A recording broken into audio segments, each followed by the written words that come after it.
better turn it off now. Okay. Well, I have sound, I have Periscope, and we're ready to go for the 4th of July. Yeah. And as usual, we have some great news for you on all kinds of fronts because that's what we do. So let's get back to the reality here. 5, 4, 3, 2, 1. I'm John Miglosh for the Wisconsin DMA and the International Society for Strategic Marketing.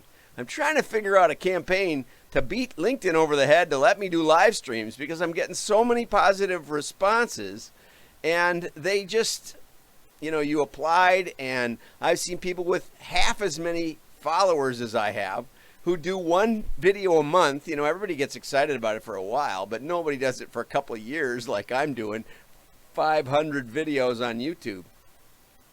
So if you know anybody at LinkedIn, kick them in the head and say, hey, this guy belongs on here because he's interesting or crazy or something. I think it's the only daily marketing live stream news show in the world. As far as I know it is. And I know why, because nobody cares.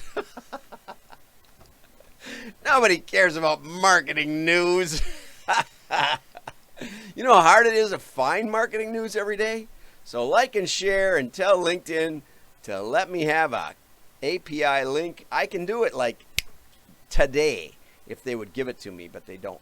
And they don't write me back, and I've applied 3 times. They don't tell me what their qualifications are. I've probably got, I've got 50,000 views or something on YouTube, and I've got, I would guess, that many on LinkedIn. I get 100, 150, 200, 300 daily. Not every day, but that's the way it goes. So kick them in the head if you know anybody at LinkedIn. That's just a plea from me, okay? So now let's get over to the news. And first of all, now here's big news. Somebody's invented a 30-second soap, made just little tiny soaps, made to last just long enough so you get an idea of how long 30 seconds is, which I have no idea. Obviously, this is supposed to be a 10-minute broadcast, and it's never that. So I have no idea of the time. Time flies when you get old. Just flies. Anyway, but I think it's a great idea. Self-timing soap, and it was made as a giveaway, as many product innovations are. But I think it's a great giveaway. I have lots of giveaways. Here's a little egg that's a chapstick. I don't know if you can see it, from Oracle. I sleep in Oracle t-shirts. I don't like Oracle much. Just, they killed one of my clients, one of my best clients ever. Oh, no, that was Adobe. Never mind. Anyway, but, hey, they got good people. They know something about data. I love their giveaways. So if you're thinking of a giveaway, man, track this one down because I don't know where you get it. And I'm going to call my giveaway guy right now. Second, this was an interesting one. How transcription technology will transform podcast monetization. And I'm thinking, when I look at that, I'm thinking, oh yeah, that's ridiculous. I tried transcribing some of these shows and they're total junk gobbledygook. It's not the problem with the transcription, which, what now, next? It's the guy who gives the talk. Your brain isn't set up for transcription unless you're very careful. And there was a time in my life when I had a long commute and I would dictate letters with punctuation. And the secretaries at our company said I was the best they had because I can think in a disciplined manner if I try hard enough. But this is a live stream. I sling this together and hope you get a laugh every now and then. But that's not what this article is about. I learn something new every day. First of all, 1/3 of America listen to a monthly podcast. I have a couple monthly ones I listen to. And 24% say they have weekly ones, and I have weekly ones. And more than half are under the age of 35 because you have to figure out how to use Google Podcast or Spotify or whatever you're using. They tend to be wealthy, 45 more likely to have a net household income more than $250,000. Whoo! So these are people you want to reach, first of all, because they decided not to listen to the goofy news, which, I was thinking, where's the climate change? I haven't heard about the warmest month ever in months. I guess we forgot. It's cold here, not cold. It's in the mid 80s, which is perfect. But a lot of times in July you'll get 90s, and 90s is too hot for me. If I wanted that, I'd go move to Belize. Anyway, see why transcription doesn't work for me? But that's not what this article is about. Transcription will be built directly into the podcast systems, allowing advertisers to figure out where they want to place their ads, and will understand not only the words, but the what does it say? But the underlying sentiments. Now, of course, there's a dark side to this. Scott Adams says every YouTube video he posts gets demonetized instantly. And he tried using some some YouTube naughty words, which had to do with current topics. He figured, just as an experiment. And every time he appeals it, they go away, and they monetize it again. But his revenue went to nothing because most people listen to him, within 24 hours of his post, because he's got another one the next day, like me. He's my inspiration. And all the money happens in the first few hours. So if they start by demonetizing him, they don't back pay him, even if they run ads. It's a great scam. So there is a dark side to understanding this in the name of transparency and safety. But that's where we're headed. At least for advertisers, you'll know the content. So if you want to advertise on here, obviously I'm open to sponsors. And Target Marketing now, they've promoted my stuff every now and then. They want me to write articles, but that takes transcription services, which we just explained don't work for me because of the mess I make of the English language daily. This was an interesting article I liked just because it was. And I thought, what do you mean food security? I couldn't think. My son eats all the goodies and we have to hide them. So that's what I was thinking. It just shows you what your readers can do to your headline. But what it's about is this little bugger, this little robot here, goes down the row, bing, bing, bing, bing, bing, bing, and scoops out the weeds, which I would have loved as a kid because I had to weed the beans. That's what my mother would say. Get outside and weed the beans. I'll never be a gardener, and I don't think much of beans. I like them fresh off the vine, but on a hot day in the middle of summer, weeding beans is best left to robots, I would say. So it attacks the weeds. There's another one that zaps them with electricity. There's another one that goes and looks for pests, bugs and stuff.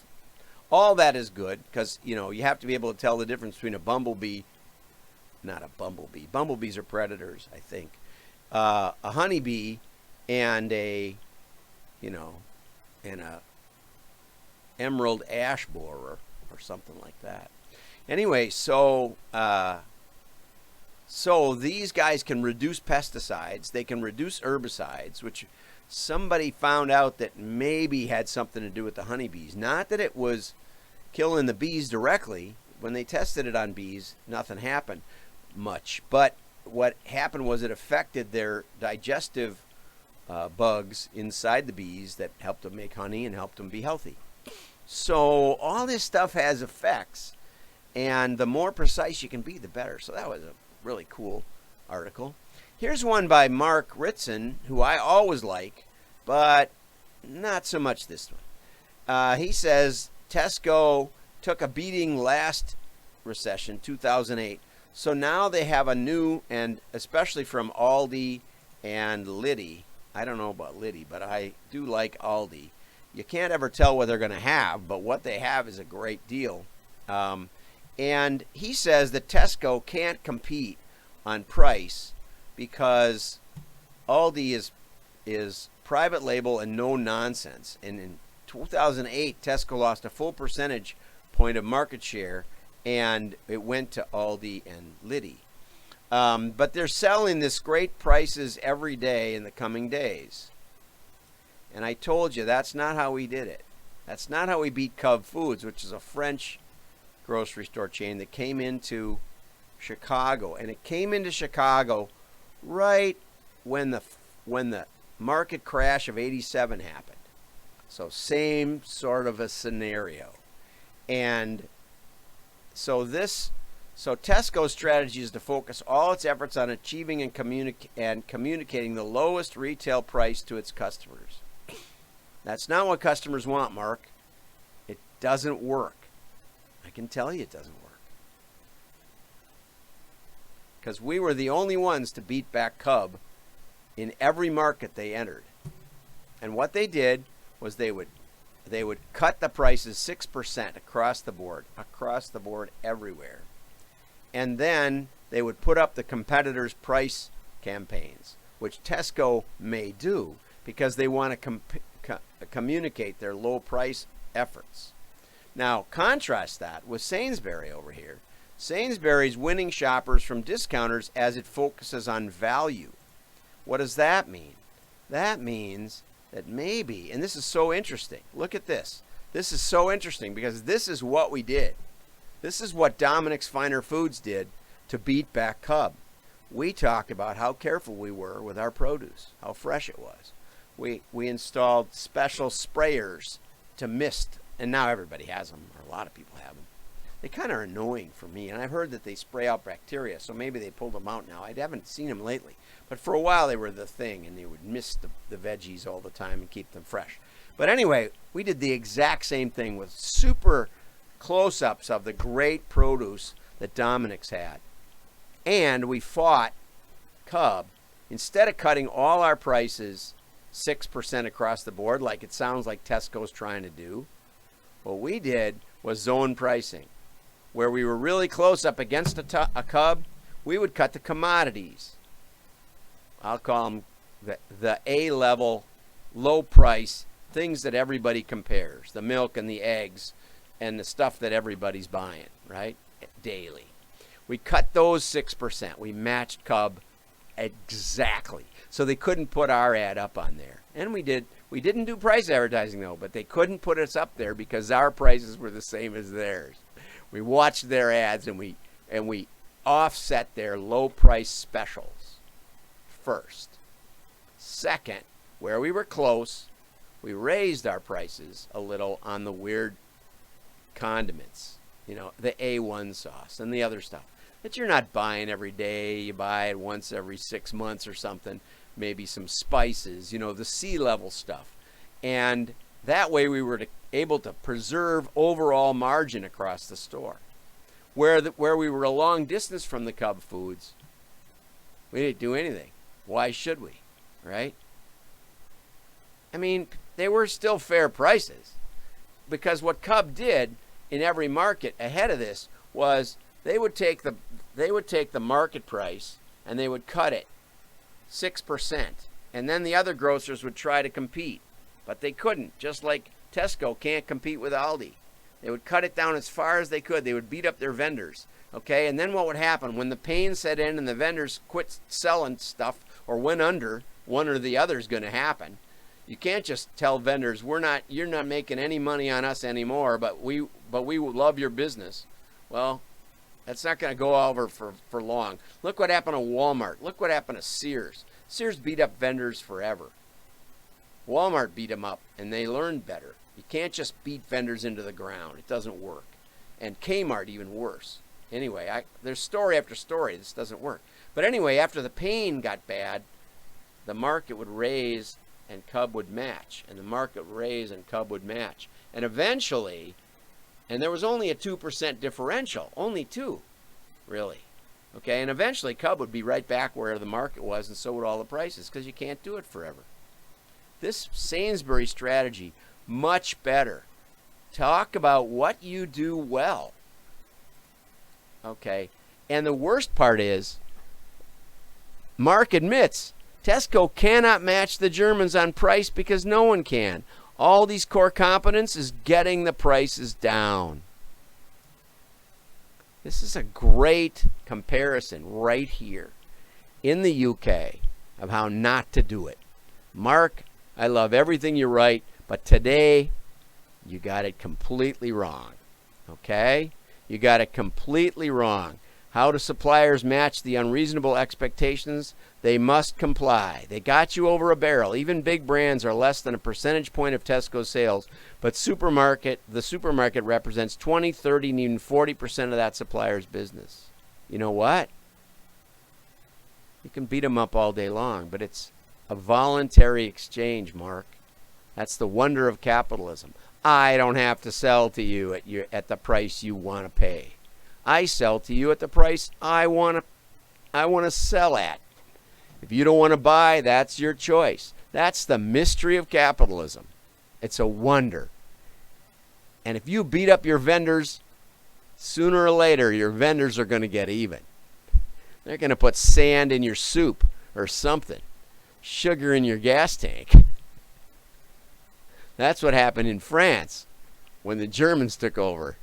The French had these little packets of sugar and in a nylon stocking remnant, and they would just drop them in the gas tank. And the Germans thought, man, these French can't keep the motors running. That was one of the biggest weapons in World War II. Little known fact.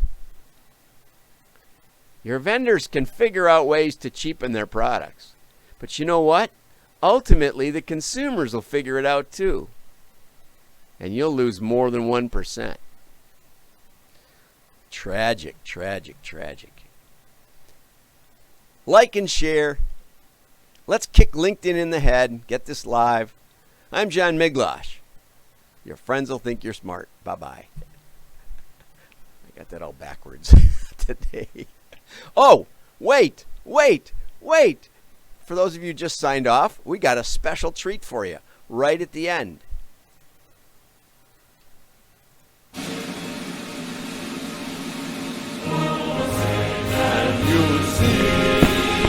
The dawn's early light, what